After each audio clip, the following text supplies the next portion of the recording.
It's going live now, sis. Oh, we're live. Almost. Oh, are we? I think so. Mine says live. Okay. I'll just make sure I'll go on the page. Yeah, I think we are live. Woo! I should have got a glass of water. Great. We're good to go. Yeah, we are.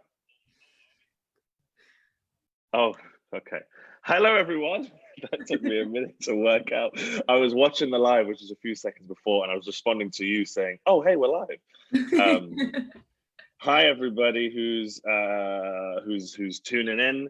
I'm Jamaal Burkmar, and my sister. Sorry, someone's texting to say yes, you're live. I'm right now. It's just me and my sister. My brother is on the way, but in a minute, we're just going to basically have a conversation. I'm going to pretend that none of you exist. But just to quickly address, I'm Jamaal. I run a dance company called Extended Play. This is my sister. How do you want to describe yourself, Mahalia? I don't want to use the wrong terms. I would just say that I am a singer-songwriter. I'm a singer. Great. Yeah. And then, I'll let Zane sort of introduce himself when he gets here, but he's an actor, and he's a writer, and he's a rapper, and he sort of molds a lot of that all together. Yeah. But anyway, should we just crack on? Yeah. Yeah, great. I also should have got some water, but anyway. So we started in Birmingham. Yeah. The people hosting this are also a Birmingham dance agency. And we started with Ace Dance and Music. Yeah. How old were you? Because I was 13 or 14. You must have been like 7 or 8. I was 7, yeah. I think I was 7. I think I was just about to turn 8. And so, like, how much do you remember from that? I don't remember anything about the first day except driving back. Oh no, I don't remember the drive. I specifically remember the class. I don't. Oh wow. I remember the class, and I remember feeling really small. Like I specifically remember feeling like everybody else was huge. I mean, but you would have been like literally, you were tiny. Yeah. Like what's 7? Yeah. Is that like year 2 in the UK? Yeah. Yeah, like that's that. Yeah. I have no idea, but yeah, I think so. It's year 2. It's like like when I think about it now, that's a bit kind of mental in my head. And I'm pretty sure you weren't even supposed to be doing it. I'm pretty sure like Mum. So for people who don't know, Ace Dance and Music is a youth dance company in Birmingham. And so I'm 29 now. Oh yeah. And I always like to when people ask me how long have you been with them, I'm like, well, I'm still with them. Like I never, you know what I mean? I don't ever really feel like I don't feel like I ever left. Yeah. Yeah. So it's been like 15 years since we started. Ooh, that's a long time. So yeah, that Mum drove us up. But what were you in your head? Were you doing it? Like, were you doing the class, or was that just? Because it felt like you weren't supposed to be. No, so as I remember it, on our first session all together, Gail, who obviously is the leader and creator of Ace Dance and Music, she alongside Ian, her partner. Yeah, sorry, alongside her gorgeous partner. I'm terrible at this stuff, so bear with me. But I specifically remember Mum saying that Gail had specifically said that I wasn't allowed to train because I was too young. Yeah.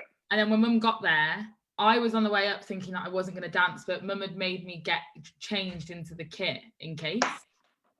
Yeah, which was Mum's way of being like, you're dancing. Yeah, of course. And then when we got there, Gail was like, she can just dance. Like, I think Gail's thing was like, Mahalia can just like dance with them, but she won't train. Right. And then after the first session, she said to Mum that we could all come back.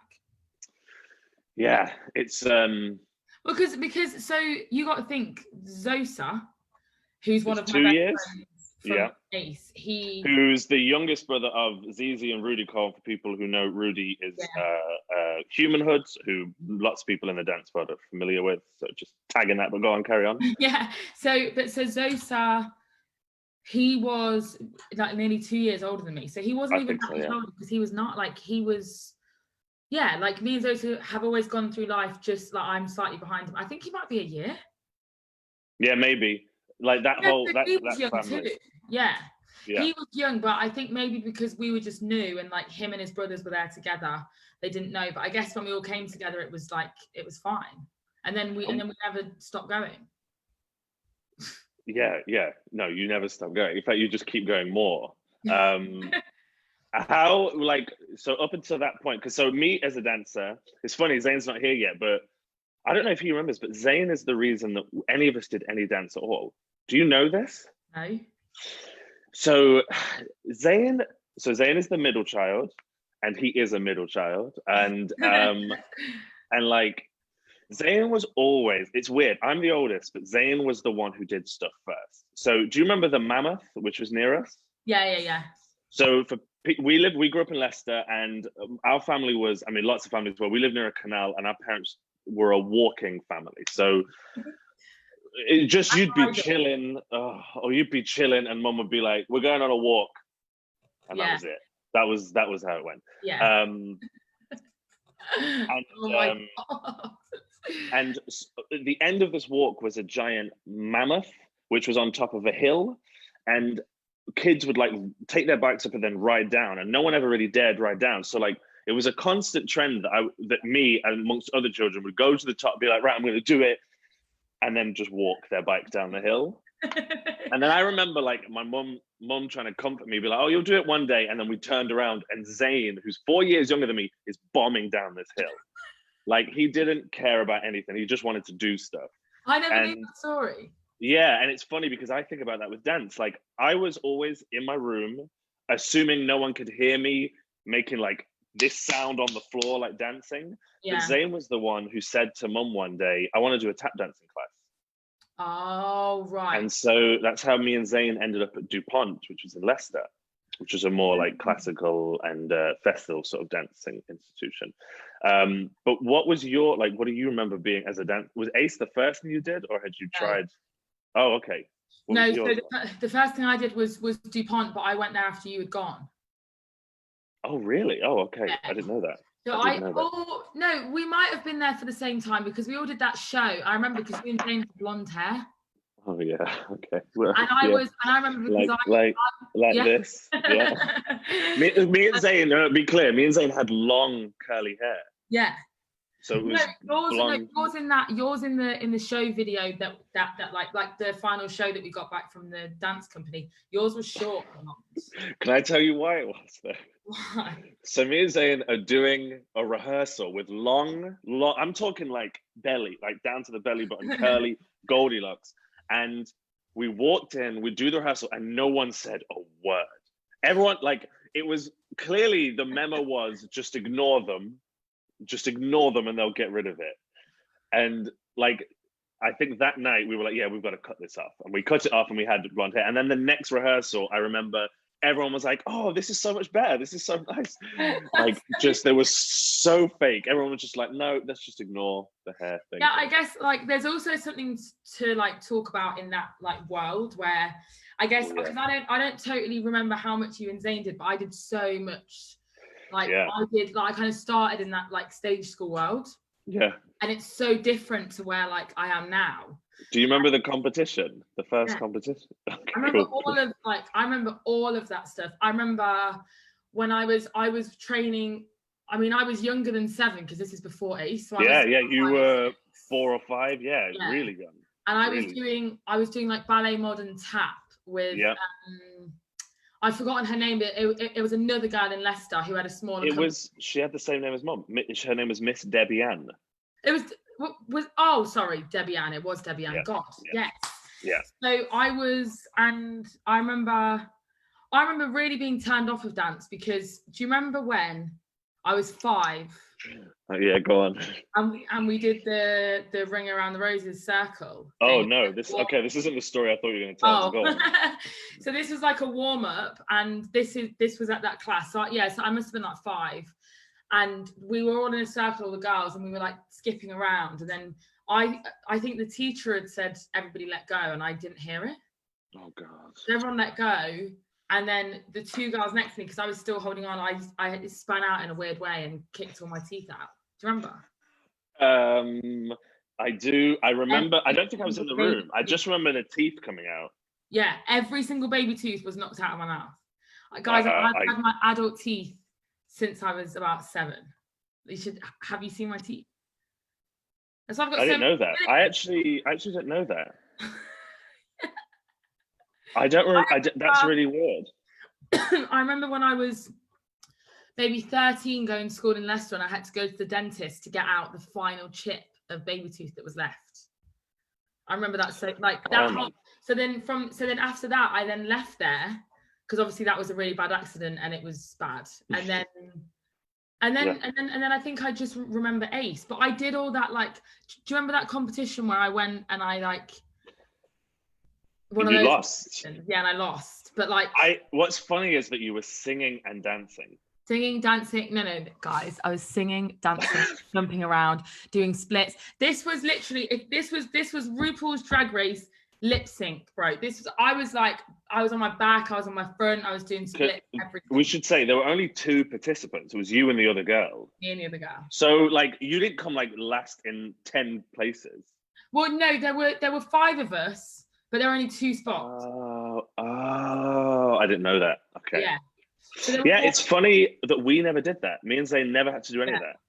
That is so that's another thing, is that I think, I mean, I like, it's most definitely very different now, but even just when I was a kid, the dance training then still felt quite, like, particularly in those worlds, it still felt a little bit it just felt a little bit dated. And so I think a lot of it was that it was majoritively girls dressing up, makeup on, hair, nails, everything, going on stage for a minute and just like clicking and splitting. Yeah, and I remember that day so well because I was so angry. I was so angry. I tell you, I think I remember Mum and Dad being like, "Yeah, we're never doing this again. This is ridiculous." Because the little girl came. Well, she's not a little girl. She's my age now. Let's be careful. Because no. I think what it was that back then, it felt still quite political and a little bit cliquey, and so I was never going to fit into that world. Like, I still find that now as an artist, where I'm not great at fitting into those worlds where there's clicks, because I just don't know where to go. Yeah, I think that's all 3 of us. I think that's always been all 3 of us. I hate programming. I hate if I think that a thing is telling me to be a certain way, I'm like, look at that, well done. I'm gonna purposefully do the opposite. Can I just say about that day? So I'm not objective because I'm your brother, but this, I will say, she's probably a very sweet person and she probably had a great life, but she literally sat on the edge of the stage and just sang a song, and she held a teddy bear. Yeah. That was the painful bit. I was like, wait, hold on a minute. Mahalia's doing like 4 different things here. You could have been juggling at the same time, and they still would have been like, no. I'm getting overly hot thinking about it. And I feel like they criticize the singing, which is the best thing, because I just want to be like, what? Wait, what are we talking about? Yeah, but that's the same as, like, do you not remember when I was 10 and I auditioned for Britain's Got Talent? Where was I? I was gone. I was in Leeds. You must have been at university. Yeah, I was training. Yeah, I was in Leeds. I was in year 5. Yeah, it was the exact same thing. It was like, I went there, sang all my songs, absolutely. Wow, and walked I did out. not know that. Yeah, I'm just making sure Zane knows. He's probably on the way back. I did not know that. That's a weird thing I couldn't remember. No, I definitely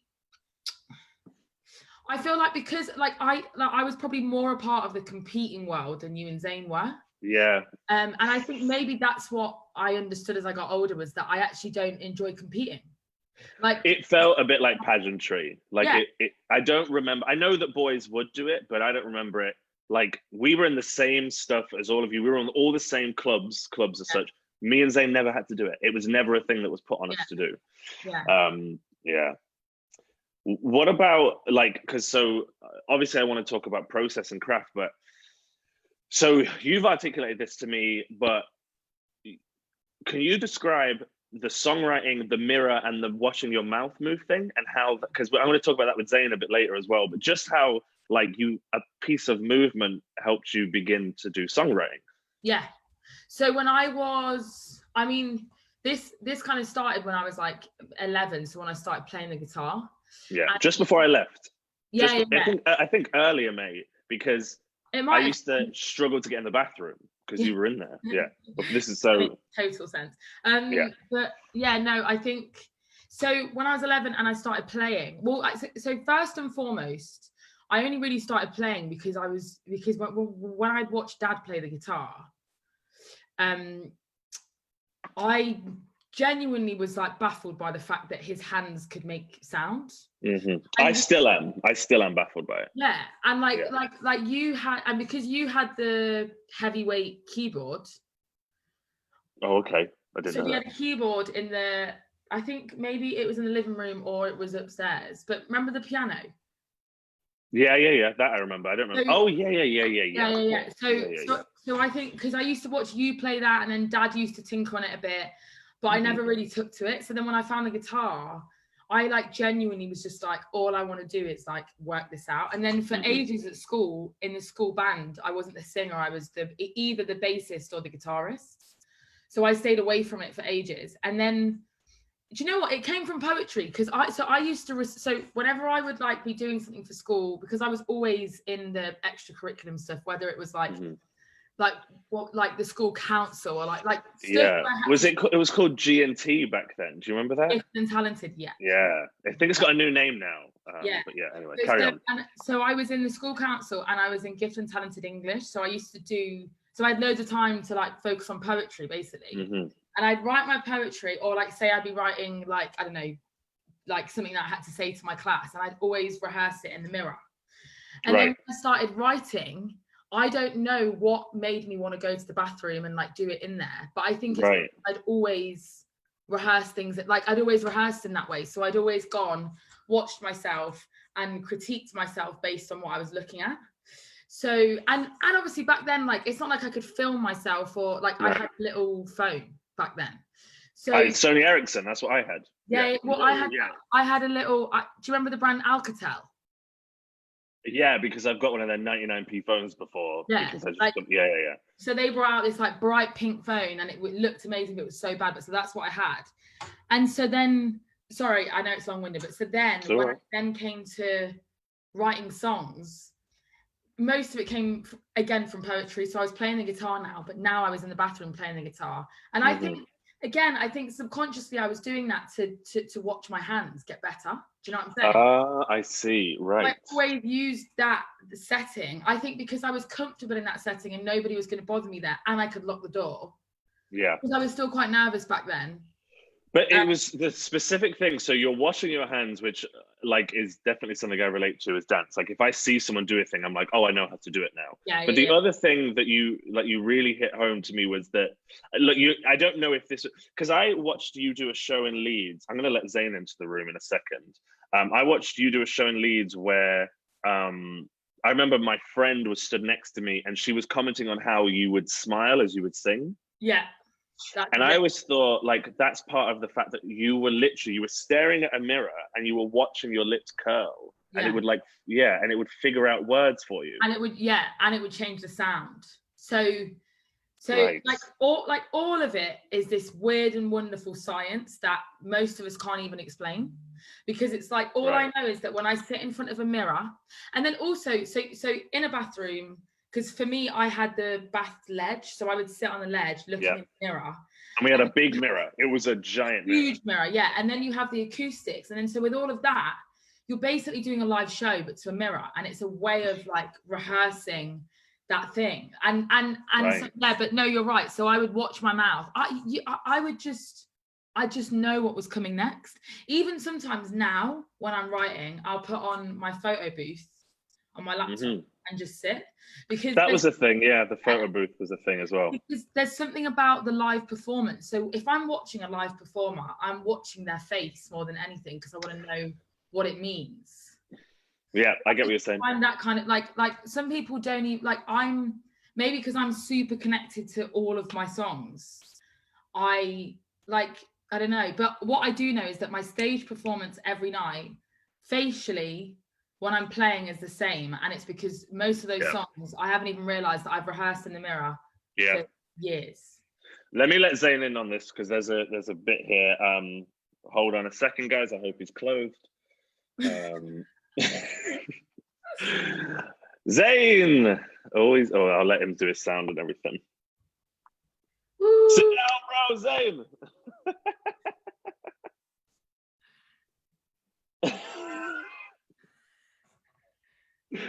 Hi. All right, cool. You're ready to go. Everyone's watching right now. Just letting you know, we're all. Oh, hi everyone. Was I doing something crazy when the No. You're just on a little stretch, having a little stretch. Yeah. Yeah. Hey guys. So Mahalia, were you able to see that while you were in the purgatory? Yeah. No. It had me just on a white screen. I felt very rejected. Okay.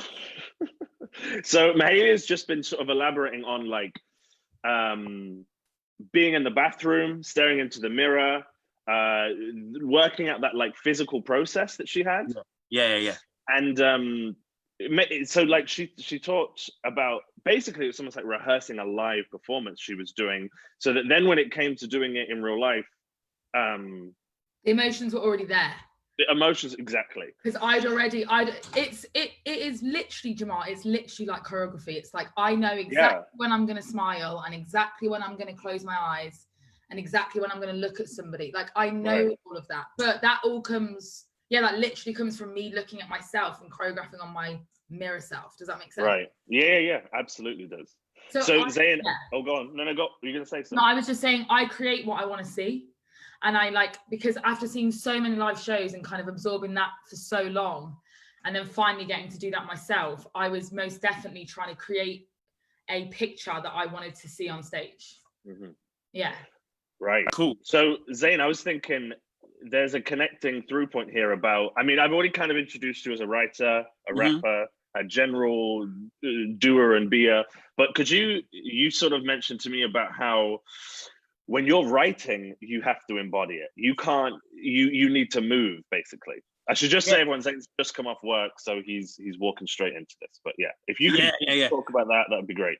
But the evidence of what I'm about to say will be in this Zoom chat. I'm very physical in the sense that I don't really sit still. I know it's like a cliche, like young lads thing to say, but I'm a very, I speak with my hands, I express with my hands, movement and words.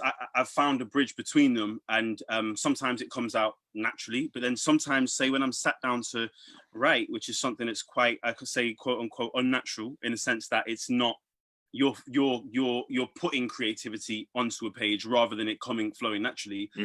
Sometimes I'll get dead, and it's like, it's like, so sometimes there's breath. You can use breath, which is quite physical in a sense. It's about filling up and and release and stuff like that. But I'll just give a really sort of obtuse example.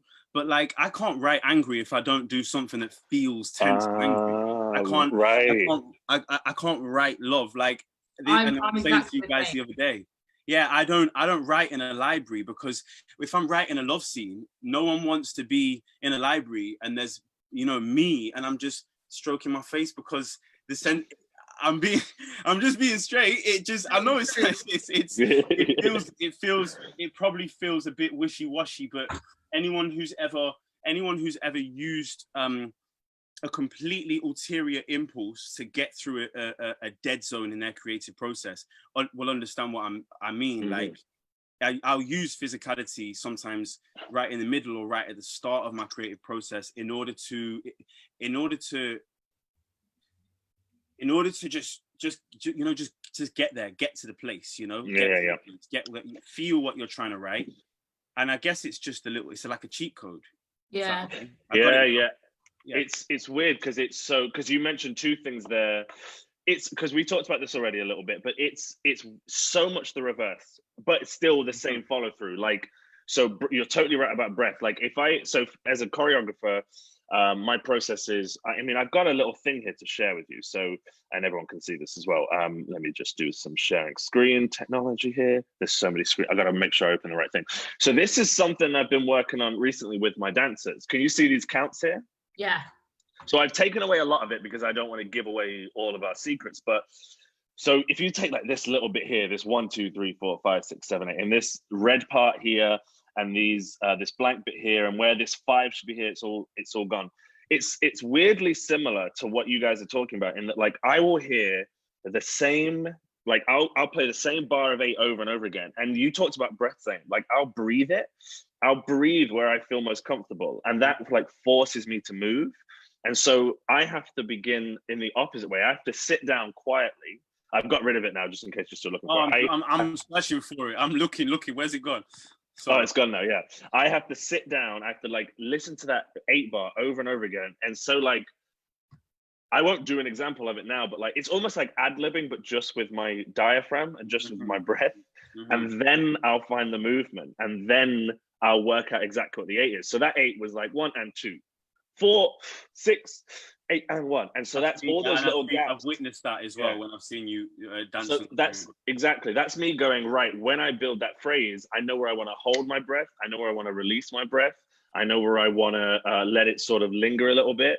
And it's like, it's just weird how all those little things have kind of all connected. And I think that the question I asked, because it's obvious why I'm a dancer and the follow through from Ace, but I want to know if like how much the journey of, I basically want to know how much, because we all did, that was our first creative experience, dance and being a dancer and being in those environments. How much did that make you, or not necessarily make you, but contribute to what you are now, basically? Or we could just, is it a buzzer? Oh, no, you could just. Am I being asked as well? Yeah, so both of you. I was going to say one thing. Go on. One thing that I will say is that, and obviously Jam, because I like the I sent you like a little screenshot of like my calendar from like 2 months ago. Yeah, which I will share. And so I think with Ace, for me, I guess maybe because of what I do and just how kind of fast paced it can be all the time, you know, like you're having to be thrown into uncomfortable situations at any point in the day, and there's no real room to say no. Yeah. And so I think mostly that training, it's less of a creative thing and more of a is it grit? Is it grit? And it's grit, but it's like it's determination like that, but it's also the word. It's all good. The songwriters. You should. This is your trade, bro. Disciplined. Sorry. Okay. Discipline. So that's right. That for me, like I will always like that's the biggest thing that I've taken. That's why I'm able to go day by day by day by day and get things done because of that discipline from that training. 100%. Right. Down to that. And it's like Ace is when we were at Ace, it's very much it's a lot of unison work. And I from being a choreographer, I know like you can work all day. If you're making unison, the most you'll do is a couple minutes. And that's like breaking your neck to get there. It is, and so you were doing it at 5, 6 years old. That's a hard thing to be doing immediately, creatively to get that's how you get your creative juices flowing for the first time. You're doing just ridiculous levels of set material, making your own material, learning each other's material. Then also you have to be on point the day of. That's just like, it's crazy. I genuinely wish that people could see it or just like experience through a lens us as kids doing that. Because when I think about it, like when I'm doing my fitness class at midday in here and I'm dying over a 20-second plank, and I'm thinking about me at 8 years old doing a 60-second plank and not being allowed to come down. Yeah. And like, if you come down, everybody's gonna have to come down and stop again. And you know, and you know, there's exercises, that we did at Ace that I'll be in the gym, and some big Captain America will be like, "Have you tried this?" And in my head, I'm thinking when I was 10, like, But no, it was intense, definitely. There's a sit-up exercise that I still have PTSD about. And I still do it because it's the best thing to do. But like I used to, so when I wanted to audition to go to Northern, Gail at the time was just like, I don't know what it was. She just was like, we're going to make sure that, not like, it was just very much like, this is what you want. She sort of looked at me for a really long time. I was like, yeah. And you could still see in my eyes, I was like, I think this is what I want. And she was just like, well, let's make sure this is what you want. And let's make sure you get what you want. And so she had a dancer in the company at the time called Sade, who helped me make my solo. And Sade Yeah, you remember Sade. So Sade would make me do these sit-ups to Angie Stone's the Angie Stone song. I'm not going to sing. No, that's Jill Scott. No. Oh, that's offensive. The other one. Wish I didn't miss you. Wish I didn't miss you. Wish I didn't miss you. That one. So yeah, like, that track was on repeat. Yeah. Okay, this is fun for you guys, but I'm suffering. Excuse me. Do you not remember me putting my legs into Butterfly and Iona, who was our instructor, by the way, everybody, guys, for the youth company? She came over and she put her hands onto my legs and flat onto the floor, and I cried. I remember just like doing sit-ups on a dance floor, which is like not really hard, but it's not really soft either. And like just it's your body, isn't it? Like it's the most your body can do. So yeah. It was tough, but it was good. It's weird, like how much of that, because here's the thing, I totally admit it was hard, and I think there'll be people who would be like, oh, that seems really difficult, but it's weird how often I felt really good just getting through it. And how much of your personal creative life are you like, is that still in there? Is that still in the source? Are people still like bringing that like level to me, or am I having to set that myself now all the time? Because I feel like I find it hard to chase that level. I need that external thing. I'm going to need Gail right here on my shoulder every day saying, hey, what have you done this? Have you done this? Have you done this? Because I just chasing that. Are you tired? I guess how are you getting through your process and your working life? Absolutely knackered, mate. Knackered. Yeah. Okay. knackered of having to get other people to see what I see. 100%. Yeah. Oh my God. Yeah. And like, I think I have a certain way of being. Like, okay, I'm trying to think of an example. Like, so I did something recently where I was performing with somebody, and there's just, even just like for me in day by day, that there are artists that I look at and I'm like, what? Like, okay, wait, sorry.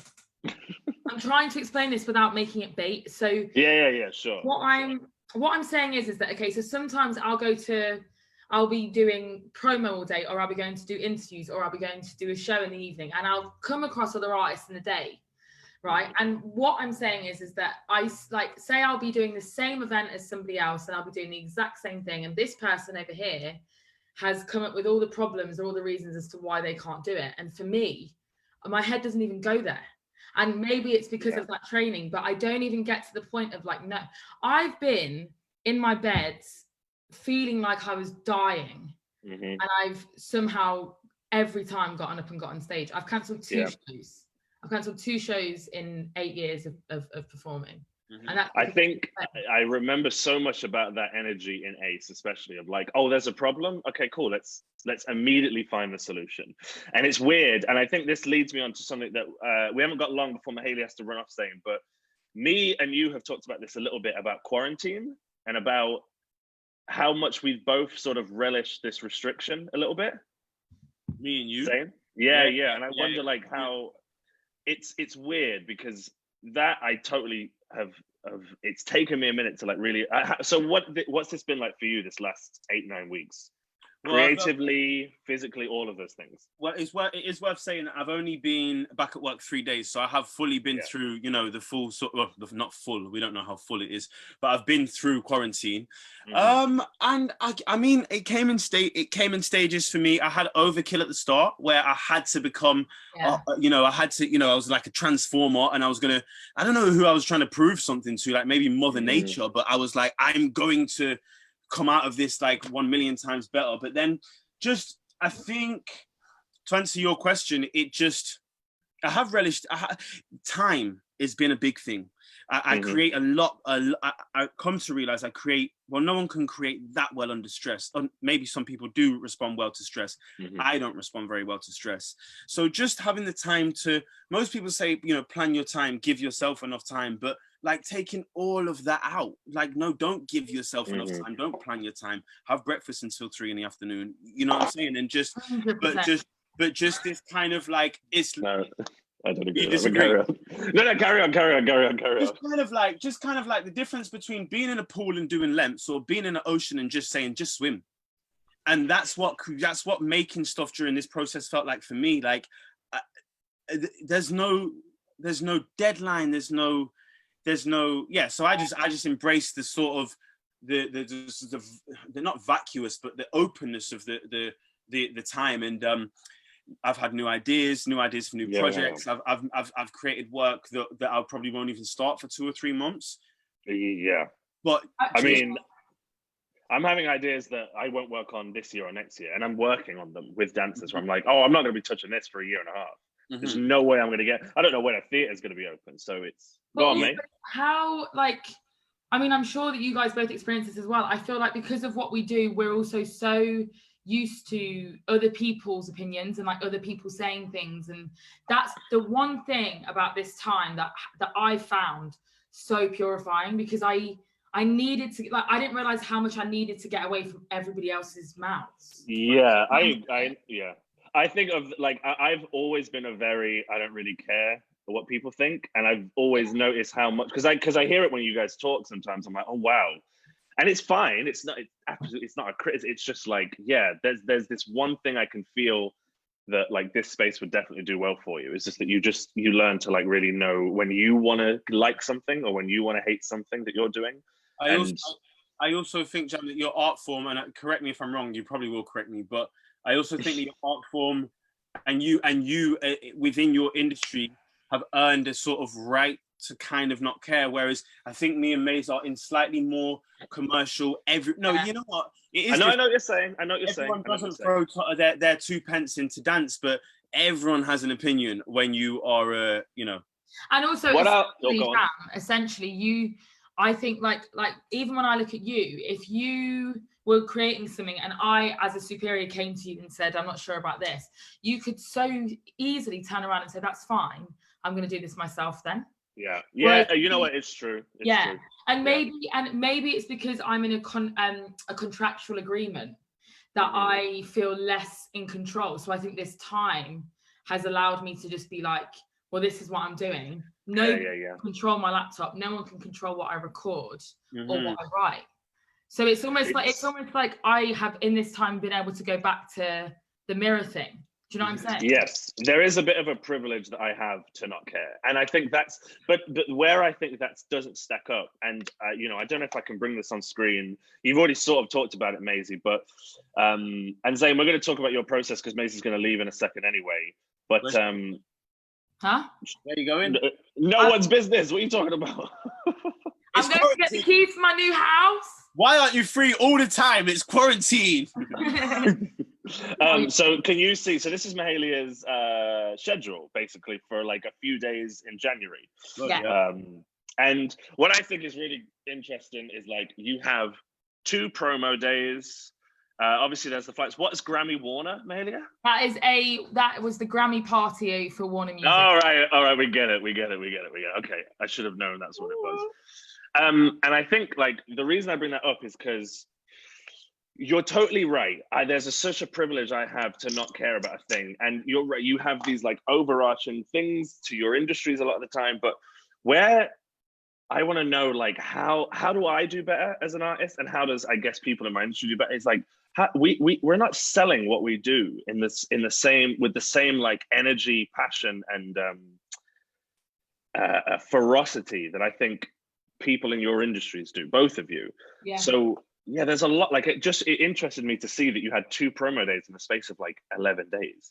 Yeah. And I'm like, I would not, I could do promotion myself on my phone, and I don't. I don't do, and like I don't know where that energy comes from. So I just wanted to highlight that a little bit as well. So since lockdown started, I do promo days so in the beginning it was all quite sporadic because weirdly, well now it makes sense, but in the beginning everybody was trying to get promo because everybody was at home. So they know that everybody can read and watch and whatever. So I was getting hundreds of requests and I was looking at everything going, hold on, like I can't sit in my flat and record 200 15-minute interviews on my phone. Yeah. So now I have promo days on Monday, but a promo, I must do half a quarter of what I should be doing if I was out of the house. So right now, like on Monday, I had 7 bits, my post-it notes somewhere, had 7 bits of promo to get through, and they were all going to take around about an hour. So I had to do like 4 on Monday and then do 3 yesterday. But that stuff, like I sent you that calendar mainly because actually that was the time just before all this happened. Mm-hmm. But also because, you know, that's what, for me at that point, life was like post-album coming out. I was flying to Australia and I was like that. I think that's the week where I had to work Sunday, Monday, Tuesday, Wednesday, Thursday, Friday, Sunday, and then through. Wow, and I remember like literally just looking at the calendar being like, how the hell am I supposed to do this? Like that's like, that's not 7 days of promo at home. That's flights, that's energy, that's tiredness, So I just wanted to highlight that as just like a point of, you know, again, back to that discipline thing. Like I wouldn't be able to do that stuff or do this. So before you run then, if you had to quantify it, like obviously making the art is the biggest thing, right? Yeah. But how important is that marketing, even to you, even to someone who's just like, I just want to make music and tour and sing? Where do you value it in terms of? It's what's frustrating about promo, like that amount, is I hate it, and I'm pretty sure that every artist hates it, and I'm more than happy to say that. And like I hate it, but it's so important. Mm-hmm. Like, it's the reason why I find it easy to get up at 4, get on a flight at 5, and go to another part of America and do promo for 10 hours is because the amount that it gets you is just like out of this world, and that's essentially where the work is in promo. Mm-hmm. But the only thing I think for me that can become frustrating is when you're doing more promo than writing. Yeah. So like when the album came out, even though I was touring, majority of my time was spent promoing, and that's amazing. But then you begin to forget why you're here. You know? Right. So you have to find a balance, because I definitely kind of just before the country went into lockdown, I was definitely feeling like, okay, I need to write some music, because I can't, like promo is not why I signed up for this job. Do you know what I'm saying? No, of course not. Yeah. So it's a balance all the time. Right, sis, it's 6:45. Oh, what? Okay, I gotta go. Thank you for doing this. Thank you, Jan. Zane are gonna finish it off. Amazing, have fun. Amazing. On BBC Radio Leicester at 8 o'clock. Oh, okay, sick. I'll get back for it. Bye, guys. Speak to you soon. Cool, Zane. Let's talk about your writing. Let's I'm a little bit lost. We've been all over the place, but maybe we should go back. Me and Mahalia had a long chat about Ace. Cool. We had a long chat about, we've sort of talked about it already. Yeah. I think maybe the bit that we didn't really talk about that I wanted to get onto there was about how. So we talked a little bit about this article that I had read a few days ago about being a bad person. Do you remember this? Yeah. I sent it to you. So let me just get this up. So this is very much about, let me just read it for you. This is very much about, I guess, the pressures of like comparison and the pressures of how you weigh yourself constantly as an artist. Yeah. This is something that I've had a really fluid, I think fluid is the best word, relationship to. So this article came out a few days ago. Well, no, it came out a few months. It came out at the beginning of quarantine, and there were a flurry of these articles. There were a lot of them, and the title of this one was this was about dance and about the fact that there were a lot, and I mean a lot, of virtual dance classes, because basically everyone was just like, well, we need to stay fit, we need to keep going, yada yada yada.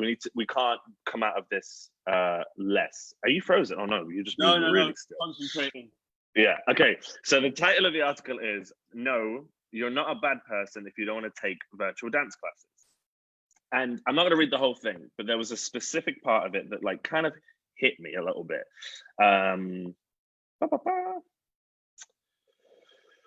So it says, beyond the logistical concerns of all of these classes, some dancers are finding that the prevalence of online classes has not brought them feelings of normalcy and unity, but rather of anxiety, judgment, and guilt. For Montclair State University, I think it's in the States, obviously, senior Madeline I can't say her name, but someone called Madeline. Seeing friends share on social media that they were taking multiple virtual classes a day made her feel pressure to do that too. I felt that I needed to take class in order to be a valid member of the dance community, she says. Feeling the need to prove that you are a serious dancer can be intensified by the fact that no one else is around to witness your participation. And the fact that the phone screen is now an essential, ever-present part of class. So what I kind of took from that was that there is a way that we sort of impart guilt onto people for not doing enough. And I see that, and I'm not someone who wants to celebrate. I'm not a fan of that either.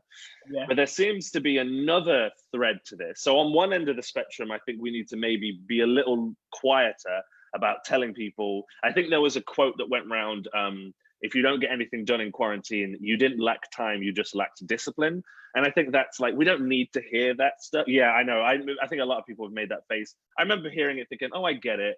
But then there was another thing that went round, which is this. Like you should say to yourself. That's not everyone.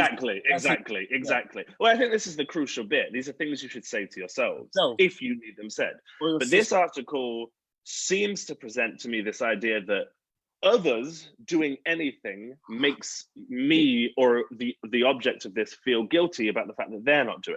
And I guess I want to ask a question about where you sit in training, before training, after training, now where you are as a writer, as what you're doing, how you deal with seeing other people do well, how you use that, is there fire in that, how you deal with just how you deal with the external factors, not only, I mean, you're in your room on your own right now, but in general, how you deal with lots of different things that come at you, especially with this, especially with Instagram, all those different things.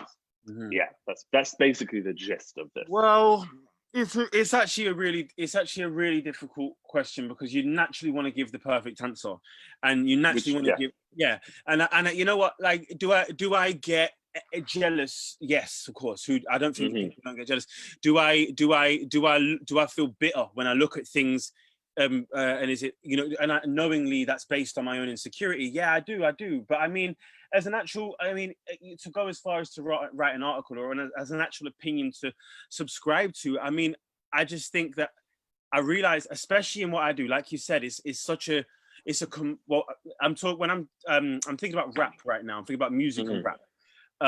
So everyone who's a rapper or a lyricist has done some form of quarantine freestyle or quarantine song or quarantine this or quarantine that. And I sat down for days and days and days, and I'm like, what would I do? And yeah, like what? And so I wrote this and I wrote that, and like, but nothing resonated, because I was forcing it. I was forcing it because I wanted to be involved in that kind of that band of people. I don't think, also side note, I don't think we also ever consider that for the 5 people that are making you feel shit, there's hundreds of people that also aren't doing anything. I think that's worth, you know, reminding yourself. Well, it's funny, that's kind of what Mahalia had talked about to us before, right? That at the beginning of all of this, she was feeling like anxious about the fact that she was seeing other people put stuff out. And then you made the point that when she put her EP out, and then when she's put this recent track out with Jacob Collier and Ty Dolla $ign, that then she was doing that same thing to other people. So it's like a constant cycle of like, well, it's viewing. All personal, it's all perspective. Yeah. But just what's really interesting about what you've discussed is that I think it seems to go full circle. And so you either, and just to make sweeping statements, you're either doing nothing, hating on people for doing something, or doing so much, but then a big part of what you're doing is speaking about people that aren't doing anything.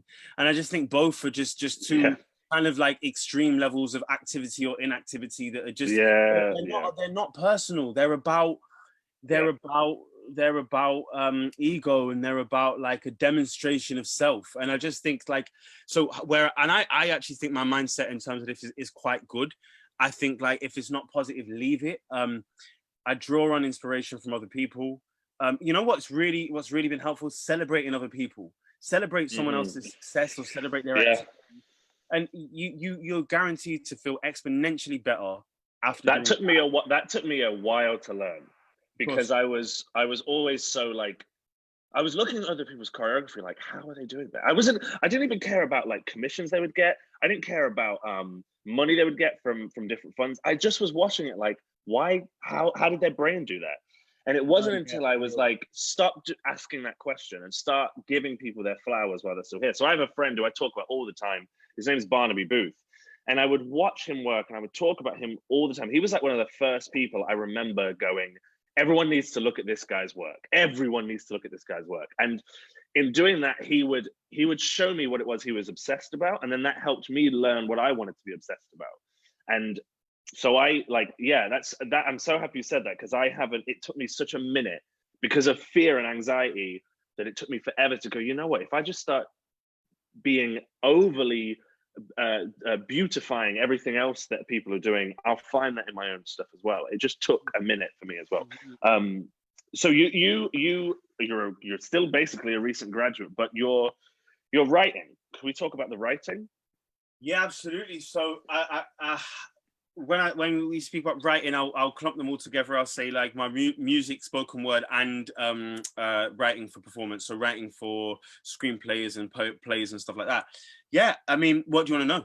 What do you want to know about it? Well, I guess I wanted to ask a technical question. I wanted you to maybe talk through, because I think part of the reason I thought it'd be really interesting for us to talk is that writing over the last like decade, I mean, it's always sort of been a part of it, but it's become more and more a part of dance and I guess physical theater as well. And I guess hearing from someone who's basically put their blood into this now for, I mean, when was the first time you wrote something? When was the first time you wrote?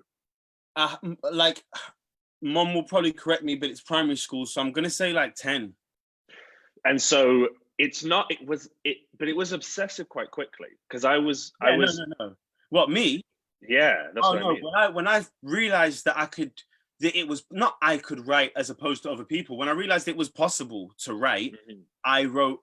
It was obsessive. Every single day, I wrote. There was this thing I did in primary school where I wrote a rap for myself to introduce myself. I'm Zane. I'm a pain. I'm something. And then I wrote a rap individually for each of my boys.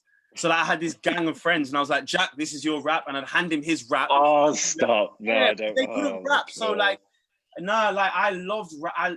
It was obsessive. Is the answer? So I think the question, like, I mean, I'm not sure how I best phrase this, but it's like, so we've been working on something together for a while, and you have been educating me quite a lot on. I'm gonna butcher this word. Is it iambic pentameter, right? Yeah. So where does that like? Can you explain the flow from I'm writing? Oh, Mum says primary around 7 in arty class. There you go, 7, I think. And I think they said to Mom, I think if I'm correct, they said to Mom, this doesn't look like he wrote this himself. It wasn't that I'm not saying, I was a genius. No, it's fine. I was definitely reaching. I really wanted to do more, like, from young. Dad had a line about that with Mahalia, where he was like walking up and down the stairs all the time, and he heard her playing, and it wasn't until like he was doing odd jobs. It wasn't until like an hour in that he went, oh, that's not the radio. Anyway, so I guess I want to know about that. How do you transfer that learning? So how have you balanced this rap and this wanting to be a rapper and that kind of that style of writing? And then how have you, because you seem to have really carried that into the writing that you're doing now, with this sort of, I mean, I call it Shakespearean, but it's not Shakespeare. I mean, is it Shakespearean? Shakespearean. Right. So like, how are you balancing those two energies? How are you combining those two things? How did you allow yourself to like have those influences come in? And then I guess if there's, I mean, I'm asking lots of questions, but what is the connecting point between you as a writer and you as a writer with screen or with play or whatever it is you're trying to write for? I think just that journey I'm really interested in. Yeah, well, look, I'll actually start in the middle. So there was definitely a brief moment in time where, and this is about growing up and being a young man and being a teenager, where I decided, no, all that stuff is soft. I'm a rapper. And it was this really closed up, and a brief moment of time. I'm talking like 14 years old to 16 years old. And it was a brief moment of time where I decided I had to be one thing, and I had to, and you had to dress in that way and act in that way, and that was who I was, and I just realized, and I was around other rappers, of course, all the time, and I just realized it was insanely limiting. It's like, it's like walking instead of driving, but you're going from Leicester to London, and it's like I have the resources. I understand impulse. I understand physicality. I understand meter, timing, tempo. I understand how they relate to the human. I'm not writing raps for machines. I'm writing for humans. And then in, you know, we obviously also did a lot of acting, me and Mahalia. And then I also took an interest in Shakespeare and meter, something that so iambic pentameter, iambic pentameter. Iambic, I think iams. I think iam relates to the beats of the hearts. Iam. Yeah, you've explained this to me before. Yeah. I'm trying to work out what those words mean. Pent, I think, is 10. Meter is the time, the temp, you know, the dum dum dum dum. So when someone explained to me that Shakespeare way back, you know how we naturally assume that if it's before us, if it's in history, they can't have possibly been as intelligent or in tune than us. But when someone explained to me that Shakespeare wrote in a way that was akin to the beat of the heart, so that you could feel it, you know, and then that was mind blowing. That was like, what kind of magic is that? And so then I realized that in fact, and then hip hop versus grime music versus spoken word, like meter it's not important because it's cool or it's sexy or it fits. It's important because it's you're reaching inside a human being and you're saying, I want to touch you. And so then then to consider that I was rapping and making music for humans, but I wasn't incorporating the other resources I knew that were there. I had them. I'd done dance, you know. I knew about music and other forms of music that weren't just rap. So yeah, so I think that kind of explains the journey. I went through, and it's just like, okay, what can I use? What can I use? And now, in all honesty, I really don't like being referred to as a rapper. I don't refer to myself as a musician. And I'm, you know, whatever cringy or pretentious, I'm an artist in the sense that I'm open to anything that will help me do what I'm trying to do. It's funny because Mahalia said almost the same thing about like that she was feeling it inside her in the same way that you've sort of talked about there. And I think like that's the bit that I almost sort of want to connect to. And I sort of touched on this with you before. And Mahalia talked about it in the last chat that we had about the difference between an architect and an artist. Do you remember this when she mentioned that? And the one I always come back to is like, I know loads of funny people, right? I know tons of funny people. I don't think all of them can be a stand-up comedian. No. And there's always a thing about like all of those things you just said, the heart, the artistry, the connecting to an idea, all of these weights of things. But I want to know about the technical process. Like, what is it you put into your data? Because I think people don't think about that enough. I think they think that it's like either innate or it's just some part of you that creatively is like there's a spark. People might think it's like drugs or people, and it's like, with my dance, I bleed for counts. I'm always thinking about counts. I'm always thinking about space. I'm obsessed with that stuff, and I'm not sure it's talked about enough. So I want to know how you, if you're aware of it, if you're aware of what you're doing to just keep it's a muscle, right? How are you stretching that muscle, basically? How are you making those gains? So yeah. So for me, I think as an artist, that I think every artist has their kind of rules or kind of like ethos, you know, or maybe it might be like a diverse ethos that you know bends and changes and stuff like that. But for me, and anyone who works with me knows that I'm like I absolutely I like to scrutinize reality at 100%.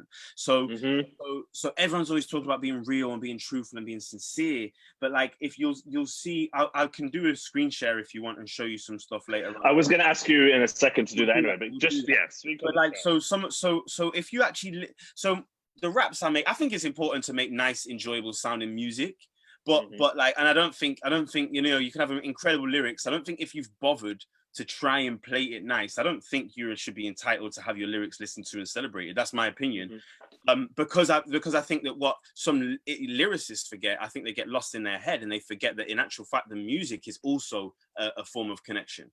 So I hope people enjoy the sound of my music. But if you actually looked into the lyrics, like I tried to explain it the other day, and I said, I'll probably quote myself wrong, but I said what I'm doing is I'm exploding milliseconds. I'm taking tiny moments, real moments that we've all experienced, that you know that I've seen, and I just try and like dive into them. And I you know, some of my lyrics, they'll be like 4, 6, 8 bars, and I'm talking about such a small microcosmic sort of feeling or thing or event. And that's, I think, I don't know if that really answers your question, but that's sort of part of my technical side.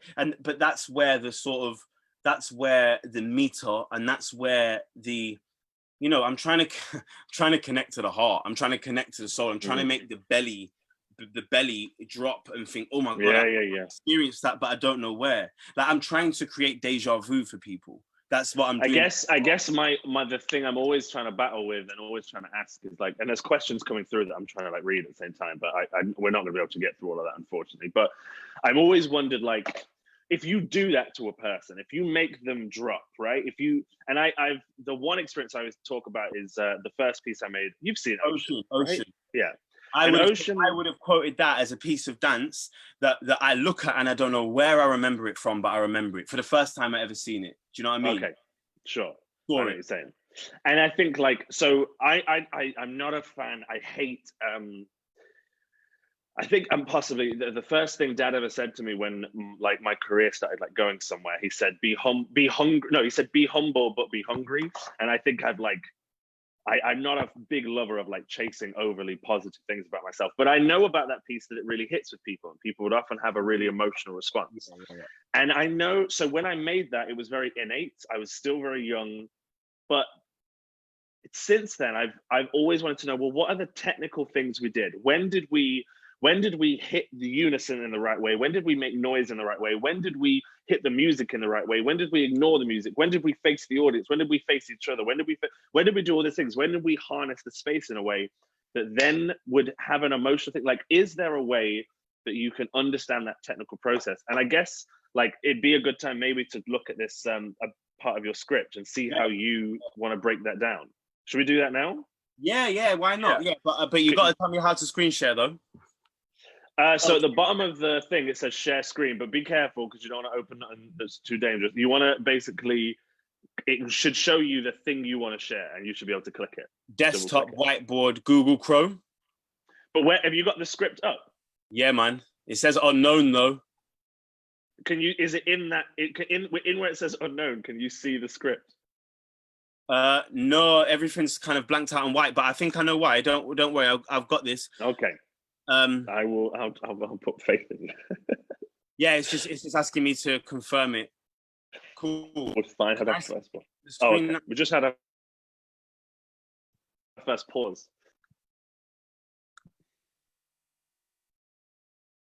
When you double click it, it should just come up. Is it? Can you see it now? Nope. Okay. Well. Oh right, I understand. Cool. I just have to. I have to allow it on my computer. Sorry, 1 second. Okay. Apologies, everyone. Thank you for all the people that are still. Wow, there's quite a lot of people still in with this. Right, John. Yeah. I'm gonna do something. I can't do it because I'd have to close Zoom and open it. So if you want to send me a screenshot, I can do it basically. Oh well, or I can just send you the link. And oh no, you're right. You're right. To log in. Yeah. I'll send you a screenshot right now. Sure. So and I'll just while you're doing it, do you want to talk about what it is? I'll explain what I'm going to do.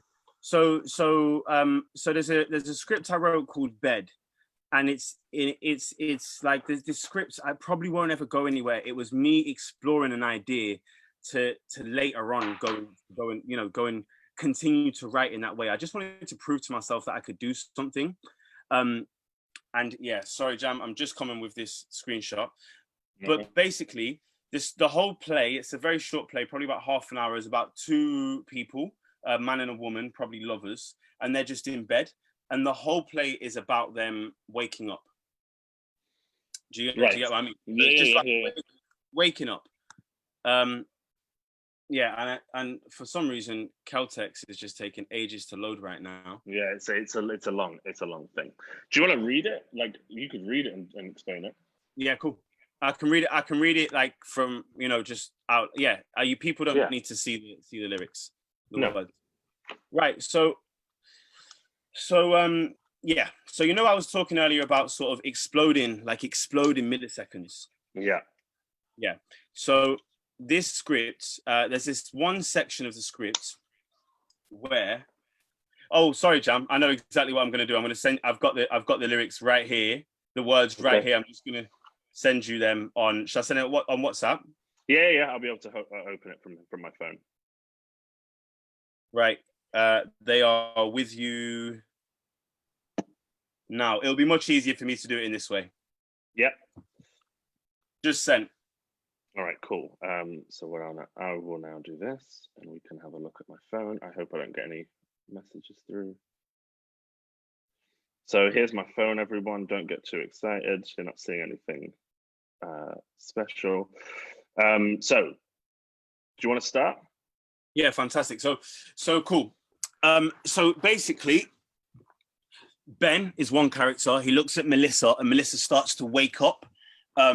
And he's Ben.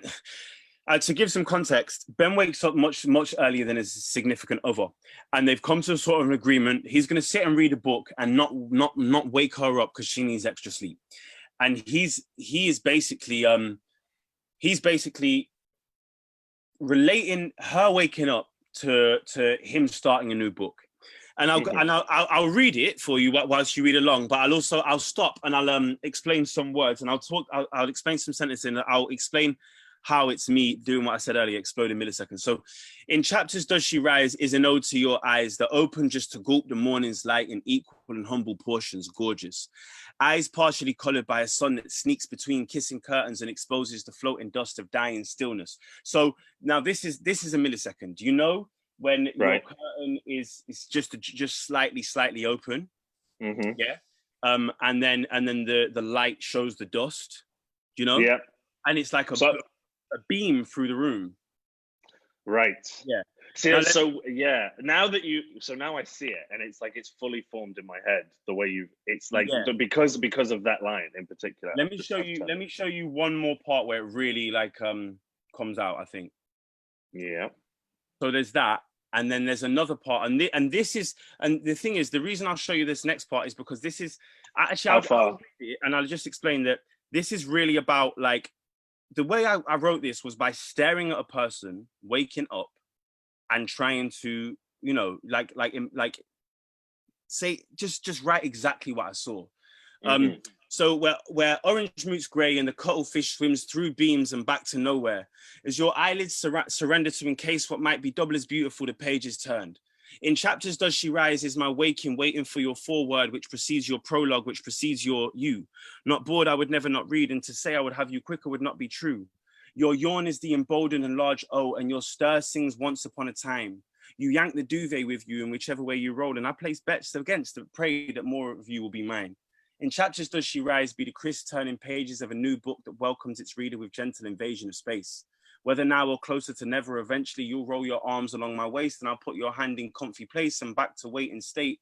And as at last your neck rises, and this is the section I want to zoom in on. And as at last your neck rises, a person starts to wake. Yeah. I got you. Will begin. I open the windows so the wind can blow the pages until the right hand is thin. And I want my reader to imagine the book, you know, the pages blowing until there's nothing left in the right hand because they've all been blown. Do you know what I'm saying? And the reason it's so important it's the right hand because when I was writing, the window was on the right.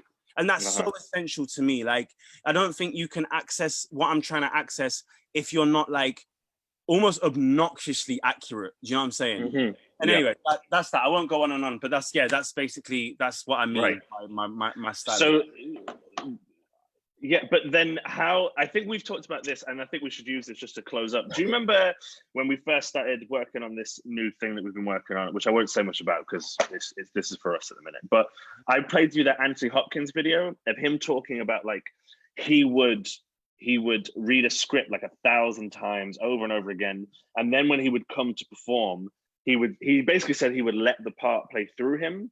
And I remember like trying to understand, and I wanted you to explain it. How much of that is innate? How much of that is just that he just knows his craft? Or how much are you thinking? Or how much are you do you feel like you're just doing? How much are you in the moment? Or how much are you above the moment thinking, oh, if I write this like this, it will work this way? I think that's the thing I want to Really good question. So earlier you said that some people tend to assume that like, oh, it's Burkmar blood, or it's magic, or it's this, or you've just got it, and it's actually nonsense. It's actually because if it like if it was, I wouldn't have just come straight from work. You know what I'm saying? Like it's immense work. It's incredible amounts of work, incredible amounts of scrutiny, sometimes incredible amounts of stress, and then it's easy. And I think that's what Anthony. Right. Okay. Yeah. So like there's this is insane amounts of like. Sometimes it's staring, sometimes it's intellectual work, or sometimes it's physical work. Like we were just talking about with Ace and how much physical work goes into it. But then I like exactly the way you said it. I think you've nailed it in the way that I've been trying to, because I've been trying to work it out myself, but like. It's hard, it's brutal, and then it's easy because it was hard and brutal. But yeah, of course it's easy. I built it myself. You know what I mean? Right. So when people hop in and they sort of say like, oh, I'd love to sing, I'd love to rap, or I want to write, but I can't really. Like part of my okay, and I want everyone to get involved. Don't get it twisted. But part of my mind goes like, you probably shouldn't because it's not. I don't see it as a dip in, dip out sort of thing. I think anyone can get involved, but I think the idea that it's not working, it's natural I think it's false. Yeah, great. Yeah. Look, this was a lot of fun, man. It's been a full on hour. Yeah, we're done. I'm just gonna say, I was gonna say it to Mahalia, but you guys need to watch The Last Dance, the Michael Jordan documentary. Oh yeah. It's just incredible, and everyone needs to watch it. Thank you, everyone, for listening in. Thanks for sticking around. There's a lot of people still here, and we've been doing this for like an hour and 15. Somebody asked me very, very quickly before we go. Somebody asked me, because I had asked lots of people if they had questions for us, and one I thought was fun. I should have asked when Mahalia was here as well. But what was it like growing up in a family that all three of us were doing things creatively? It was hard for me to think about because I left. So I felt like I was being creative on my own. And then you were, and then Mahalia was. But you were very much in the middle. So you had someone who left, and then you had someone who was young and kind of. How did that work out? What was that energy like all the time? You know what? I wish I had a more exciting answer. But Go on, man. It was normal. And so what can I say? Like mom, like I'm in my bed, I'm 4. The band's downstairs. There's it's almost like living on top of a club. Like it was like smoke in the air, Mm-hmm. Like, and so because it was so, and people always ask, how did you, what did you do? Lessons? Did you do this? What school? We didn't really do no extra special. No. But I always describe it as absorption. The training was free. Ace was free. Yeah, exactly. Like that's. I didn't have Mahalia didn't have any like vocal coaching or guitar lessons. Oh, guitar lessons. Yeah, and like, but I didn't go to no special English school or anything like that. But what it was absorption, and I think that osmosis, like osmosis, and I think that where people, I'm not going to say go wrong, but where it doesn't quite work the same is when it's forced. Yeah, you can only fit so much in a sponge. You know what I'm saying? And like, you can only fit so much in a funnel, and it's like when you try to put it in. It's not in, but if it's just in the air, we're porous sponges, and it just you're really going into this. Oh my gosh, this is embarrassing. I always think it's funny that when, I don't know if you remember this, Mum and Dad obviously were in a band called Club O. Yeah, man. And we had our friends Femi, Tunde, and Yinka. Their dad was also in a band, and so I remember being at a gig. I mean, he was in the Specials. They were a huge band, and I remember thinking, oh, this is so there are basically everyone's just in a band. That's what people do. Same. I was just like, when I would go to primary school, I was just like, so what band do your parents in? Same thing. So I was like, oh, okay, so what do they say? Like so normal. So just normal. Yeah. So I think that's the answer to the question. I'll take forward. Like, no, creativity is eating, is doing your homework, is essential, not important and not cool. It's not a benefit. It's so essential. It's nutrition. It's the same as eating I mean, that's what I think about all the time. That, like, going to theatre, going to see movies, reading a book, it's hard to really drive that home to people, but it's nutrition. It's the same as eating your vegetables. It's the same as taking care of your health. If you don't have it, and that's why for me, the argument shouldn't be on people to take their children to stuff. It should be on the stuff to make themselves as much as accessible as possible to people, basically, because it's just everybody needs it. Look, thanks for doing this, man. This was great. No worries. We all three of us should just do this. We should get a podcast studio and we should do this, the three of us together for sure. I was thinking we should all come with one. Sorry, Jam. Yeah, I think it's recorded. I think I've recorded most of it, but I think it'll be recorded. I was thinking that we should all, we should do a pitch podcast where we all bring one idea that we're thinking about working on and then pitch it to each other. Yeah. So we can just talk about ideas. Anyway, that's it. Thank you, everybody. Bye. This was great fun. Bye, everyone. And also, can I do shameless plug? Oh, yeah, of course. I'm on BBC Radio Leicester sometime between 8 and 9. Go enjoy. Yeah, and I'm on Instagram. That's it. So Bye, you've got 5 minutes to go outside, then come back and turn the radio on. Okay, see you later, guys. Bye.